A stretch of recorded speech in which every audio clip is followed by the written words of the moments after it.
ìjọba àpapọ̀ orílẹ̀-èdè Nàìjíríà yìí wọ́n ti fi ọwọ́ sí ìgbésẹ̀ láti fi òfin de àwọn ẹgbẹ́ òṣèlú bíi 5 ọ̀tọ̀ọ̀tọ̀ láti jẹ́ kí àjọ elétò ìdìbò orílẹ̀-èdè Nàìjíríà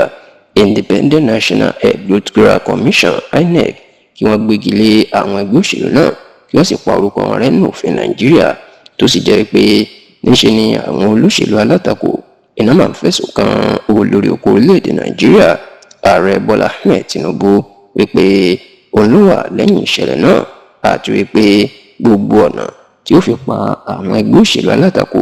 ní Ààrẹ Bọ́lá Ahmed Tinubu ìlọrin wá pẹ̀lú ìgbésẹ̀ ọ̀hún. Ǹjẹ́ ìgbésẹ̀ wo wá ni wọ́n gbé tí wọ́n fi ń fẹ̀sùn ẹ̀kan Tinubu?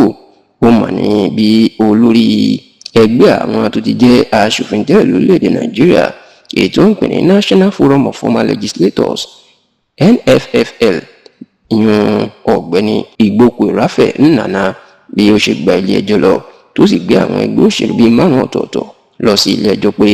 kí ilé ẹjọ́ kí wọ́n bá òun pa àwọn àjọ INEC láṣẹ ìpè kí wọ́n fagilé gbogbo ẹgbẹ́ òṣèlú márààrún náà ká má jẹ́ kí wọ́n lẹ́kàn sí nínú ẹgbẹ́ òṣèlú tí ó wà lórílẹ̀‐èdè Nàìjíríà mọ́. Ó ní nítorí pé nínú òfin Nàìjíríà èyí tí wọ́n ṣe ní ọdún 1999 tí àyípadà dé bá lọ́dún 2022 ẹni òfin ti sọ pé gbogbo ẹgbẹ́ òṣèlú tí ó bá jẹ́ pé nínú ìdìbò tí wọ́n dì kò lè rí ìdá 25% ìbò nínú ìpínlẹ̀ kọ̀ọ̀kan lásìkò ètò ìdìbò ààrẹ, tàbí kí ẹgbẹ́ òṣèlú náà ká tó dìbò yẹn nìkan lábẹ́ gẹ́gẹ́ bí aṣòfin nílé ìgbìmọ̀ aṣòfin l'Àbújá. Ó ní irú ẹgbẹ́ tí ó bá ti kójú òṣùwọ̀n yìí wọ́n gbọ́dọ̀ yọ kúrò nínú àwọn ẹgbẹ́ òṣèlú tí ó wà lórílẹ̀‐èdè Nàìjíríà. Eléyìí ní Igbókù Ráfẹ̀ Nnàná ìlú máa jẹ́ kó di mọ̀ pé àwọn ẹgbẹ́ òṣèlú bíi 5 ní ẹgbẹ́ òṣèlú African Democratic Congress ADC, Action Alliance AA, Action People's Party APP, Accord Party àti Zenith Labour Party ZLP ó ní wọn kójú òṣùwọ̀n eléyìí, ó sì jẹ́ kí ìjọba kí wọ́n yọ wọ́n kúrò nínú àwọn ẹgbẹ́ òṣèlú tó wà lórílẹ̀‐èdè Nàìjíríà. Ṣáó lára àwọn tó pè lẹ́jọ́ ní àjọ elétò ìdìbò INEC àti ẹgbẹ́ òṣèlú márààrún yìí, bẹ́ẹ̀ ló tún pé ìjọba àpapọ̀